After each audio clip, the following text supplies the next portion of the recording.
हाँ, तो शिक्षा प्रेमियों, छात्र छात्राओं, विद्या मंदिर शिक्षण संस्थान की तरफ से जो आपके सहयोग के लिए एक छोटा सा प्रयास किया गया है, उस कड़ी को आगे बढ़ाते हुए हम लोग आज मैथ का क्लास करेंगे।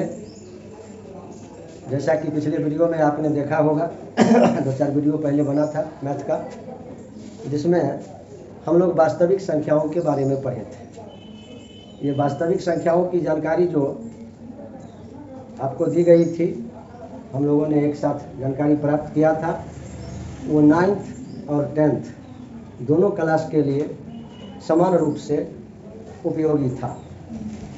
आज उसी कड़ी को आगे बढ़ाते हुए हम लोग यूक्लिड विभाजन परिमेयिका के बारे में सीखेंगे, जो आपके मैथ के बुक का पहला चैप्टर है।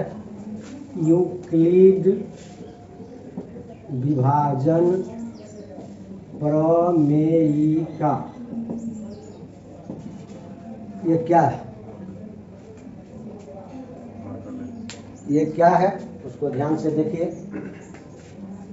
आप बचपन में जब गणित की 4 मूल संक्रियाओं के बारे में सीखा होगा, जोड़, घटाव, गुणा, भाग, तो उसमें आइए भाग की क्रिया में क्या देखे थे कि जैसे एक संख्या ले लेते हैं 12 और इसको हम भाग देते हैं 5 से।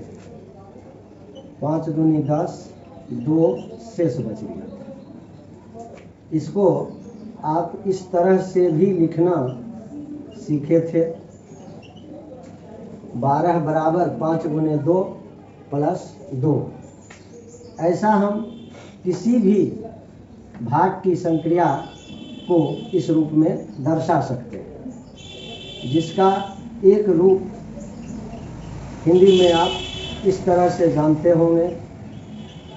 भाज्य बराबर भाजक गुने भागफल प्लस शेषफल। अगर हम मान लें कि ए कोई संख्या है, इसे हम b से भाग दें, भागफल आए q और कई प्रक्रियाओं के बाद शेषफल बचे a, तो हम इसे क्या लिख सकते हैं? इसी का नकल करते हुए a is equal to BQ plus R। A is equal to BQ plus R। आप 9th क्लास के बहुपद चैप्टर में पढ़े होंगे।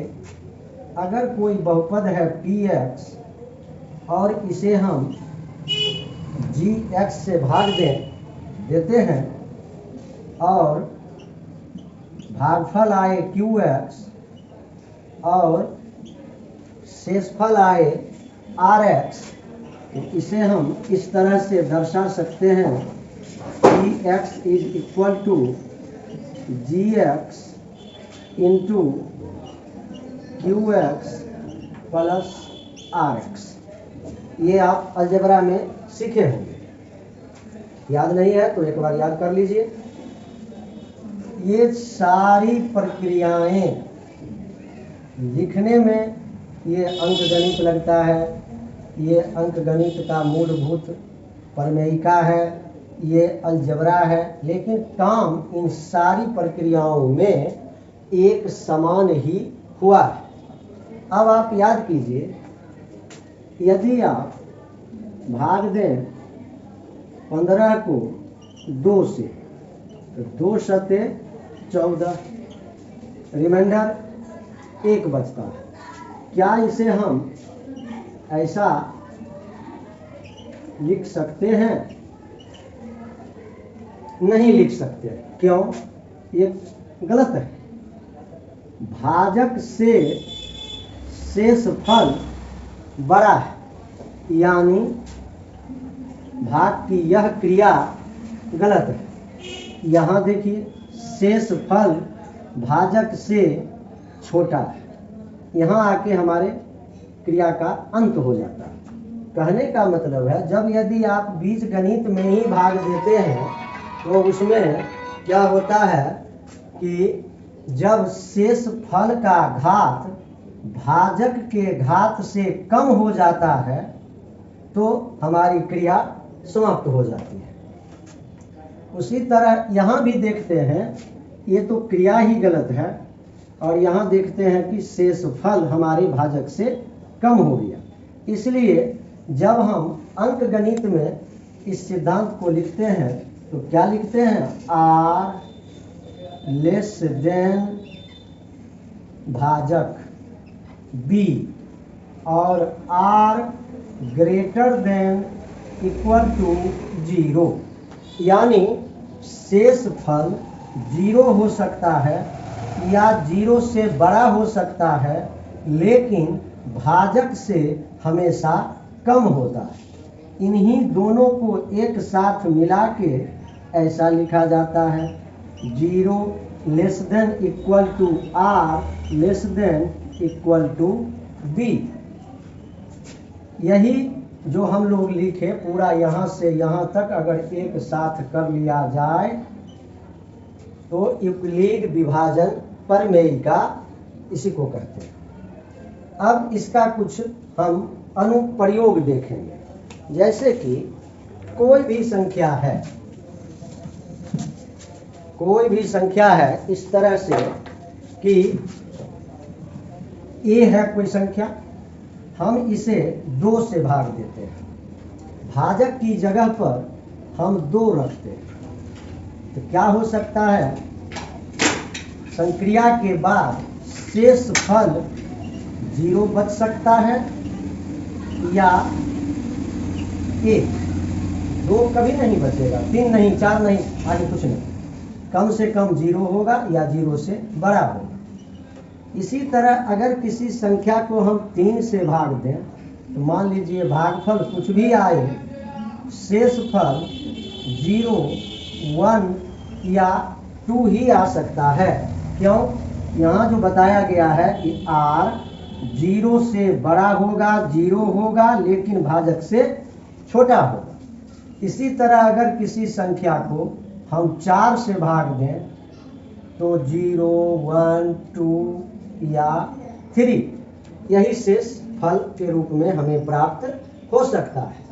अब यदि इसे हम यूक्लिड विभाजन प्रमेयिका के आधार पर बैठा के देखें तो क्या लिख सकते हैं, a is equal to 2q plus 0 या a is equal to 2q plus 1। आगे बढ़िए, यदि हम भाजक के स्थान पर 3 को रखते हैं तो क्या लिख सकते हैं, a is equal to 3q plus 0 या a is equal to 3q plus 1 या a is equal to 3q plus 2। यदि हम भाजक की जगह पर 4 रखें तो इसे हम इस रूप में दर्शा सकते हैं, a is equal to 4q plus 0 या a is equal to 4q plus या a is equal to 4q plus 2 या a is equal to 4q plus 3। यहाँ हम क्या देखते हैं कि जब भी किसी संख्या को किसी दूसरी संख्या से भाग देते हैं, दूसरी संख्या पहली संख्या से हमेशा छोटी होनी चाहिए, नहीं तो वो दशमलव में आ जाएगा, वहाँ हमें अभी यूक्लिड विभाजन प्रमेयिका में नहीं चलना। यहाँ क्या है, a को हमने 2 से भाग दिया, यहाँ क्या है, a को हमने 3 से भाग दिया, यहाँ क्या है, a को हमने 4 से भाग दिया। अर्थात हम कह सकते हैं किसी धनात्मक पूर्णांक संख्या को हम 2q या 2q प्लस 1, 3q या 3q प्लस 1 या 3q प्लस 2 और 4q प्लस 1, 4q प्लस 2 या 4q प्लस 3 के रूप में व्यक्त कर सकते हैं। इसी तरह हम भाजक के स्थान पर 5, 6, 7 कुछ भी रख सकते हैं।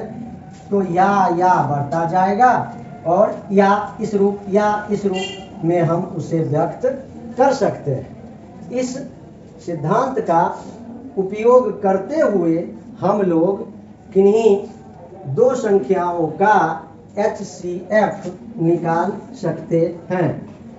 आपको पता होगा कि ये HCF क्या है। चौथी 5वीं कक्षा में आप LCM और HCF सीखे होंगे भिन्न का जोड़ सीखने से पहले। आइए HCF क्या है? HCF आप सब HCF जानते होंगे। यदि आपको कहा जाए कि 12, 18 का HCF ज्ञात करो, आप अभ्यस्त हैं। क्या करना है? तो 12 से 18 में भाग दे देना है, शेषफल बचा 6, फिर 6 से 12 में भाग दे देना है। कह देंगे HCF क्या हुआ? तो 6। लेकिन ये क्या है? इससे हमको फायदा क्या होता है? किन्हीं दो संख्याओं का HCF ज्ञात करके हमको क्या मिला? इसे समझने के लिए आइए हम थोड़ा HCF को डिटेल से समझें। हाईएस्ट कॉमन फैक्टर, फैक्टर का मतलब अपवर्तक। अधिकांश छात्र अपवर्तक और अपवर्त्य के बीच अंतर नहीं समझते हैं, लेकिन HCF, LCM वो निकाल लेते हैं। अब कॉमन आ गया, तो कॉमन का मतलब उभयनिष्ठ। अब हम इन दोनों को मिला लें तो एक शब्द हम बना सकते हैं समापवर्तक।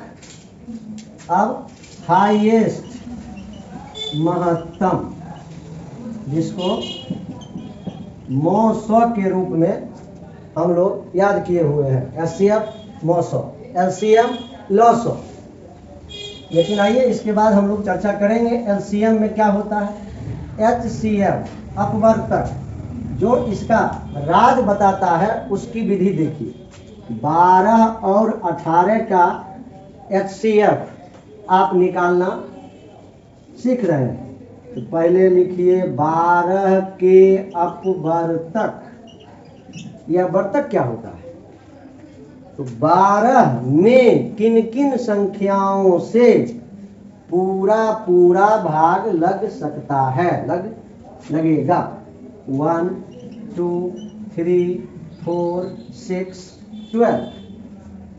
इसी तरह अगर हम 18 के अपवर्तक लिखें 1, 2, 3, 6, 9, 18। अपवर्तकों की संख्या चाहे जितना अधिक हो लेकिन सीमित होती है।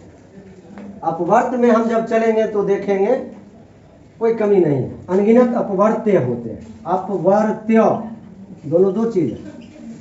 यहाँ हम पढ़ रहे हैं अपवर्तक, दोनों में अंतर देखिए।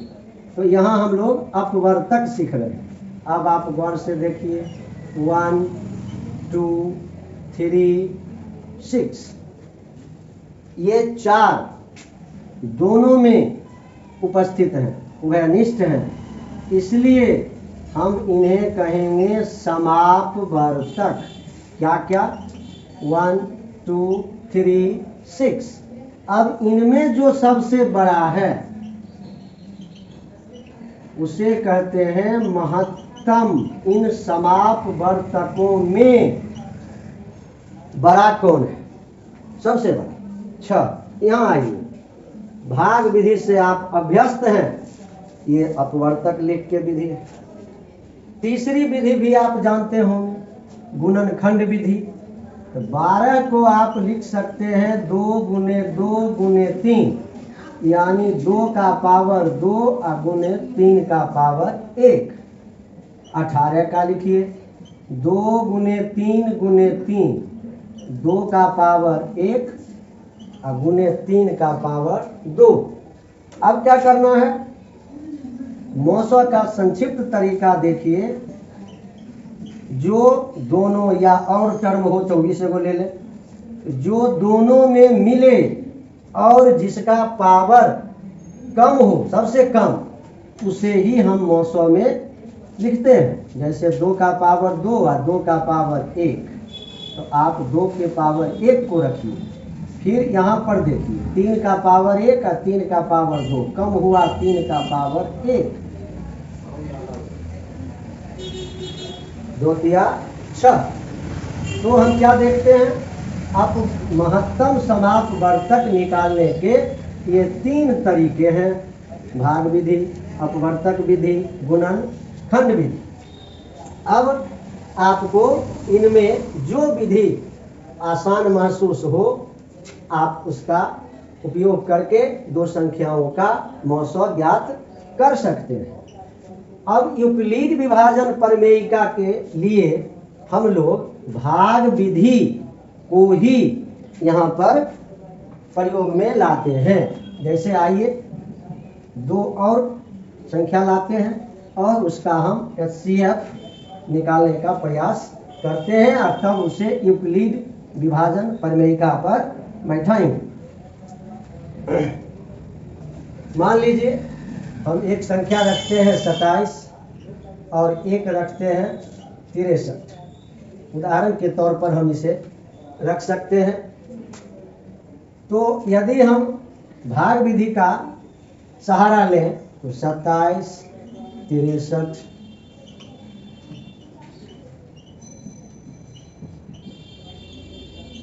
आप कह दिए मौसो हो गया 9, हो गया, छुट्टी ले लिए कि हमको मौसो आता है। लेकिन अब यूक्लिड पर देखिए, छोटी संख्या को B, बड़ी संख्या को A लीजिए। ये A है, ये B है, ये Q है और ये R है, पहली क्रिया के लिए। दूसरी के लिए ये A है, ये B है, ये Q है और ये R है, जो कि 0 के बराबर है। अब यदि हम इसे बैठावें यूक्लिड प्रमेयिका पर, आप जानते हैं, यहाँ आप लिख सकते हैं, हम जानते हैं यूक्लिड डिवीजन लेमा से A बराबर BQ प्लस R। क्या लिए हैं, A की जगह पर 63, B की जगह पर 27, Q की जगह पर 2, R की जगह पर 9। अब दूसरी क्रिया के लिए A की जगह पर 27, B की जगह पर 9, Q की जगह पर 3, R की जगह पर 0। जब R हमारा 0 हो जाए तो ये B ही हमारा HCF होता है। यहाँ हम लिख देंगे मौसो बराबर 9। तो परीक्षा में यदि इस तरह से प्रश्न पूछा जाए तो आप इस प्रक्रिया को साइड में कीजिएगा। ये नहीं पहले ऐसे करके या तब ये कर लिए, ये तो करना ही है। हाँ, यदि आपके पास उतना अनुभव है कि बिना भाग दिए ही मन पूरी प्रक्रिया को आप दिमाग में ही कर लेते हैं, तो डायरेक्ट आप लिखिए और तब यहाँ लिखना पड़ेगा A बराबर 63 और B बराबर 27 रखने पर। फिर यहाँ लिखिए A बराबर 27 और B बराबर 9 रखने पर। तो आप इस पूरी प्रक्रिया को आप अप्रत्यक्ष कर दीजिए और केवल इतना ही बताइए, जब शेषफल 0 आ जाए तो आपका भाजक यानी कि B ही मौसो होता है। इस तरह से हम लोग आज की इस कक्षा में मौसो के बारे में सीखे हैं। आप अपने NCERT का बुक खोलिए, एक्सरसाइज जो फर्स्ट है उसका, फर्स्ट का ये होगा या 1.1 होगा, उसमें मात्र 3 सवाल ही दिया गया है। उसको आप खुद सॉल्व करने का प्रयास कीजिए। फिर हम आपकी मदद के लिए अगले वीडियो में हाजिर होंगे। तब तक धन्यवाद। यदि हमारी पढ़ाई आपको अच्छी लग रही है तो पूरा वीडियो को देख करके लाइक कीजिए, दोस्तों के साथ इसको शेयर कीजिए और कुछ सलाह देना है तो कमेंट भी कीजिए। हम आपकी सलाह को मानते हुए और अच्छा ढंग से आपको बताने का प्रयास करेंगे।